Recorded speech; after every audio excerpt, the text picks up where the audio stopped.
এখন আকৰ্ষণীয় ৰছী টনা খেল হ'ব ইয়াত দেখিছে এইফালে আছে এটা ছোৱালী গ্ৰুপ বাকী আৰু আছে এইটো এটা এইফালে আছে এটা ল'ৰা গ্ৰুপ আৰু ল'ৰা ছোৱালী সমানে এখন মানে আকৰ্ষণীয় ৰছী টনা খেল বাকী খেলখন চাব কোন জিকে কোন হাৰে ইহঁতখিনি আছে এইটো ল'ৰাৰ গ্ৰুপ এইফালে চা এইফালে চা এইফালে চা এইফালে চা এইফালে চা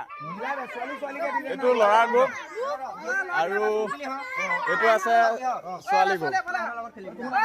আকৰ্ষণীয় এখন খেল হ'ব ৰছী টনা খেল ৰেডি নাই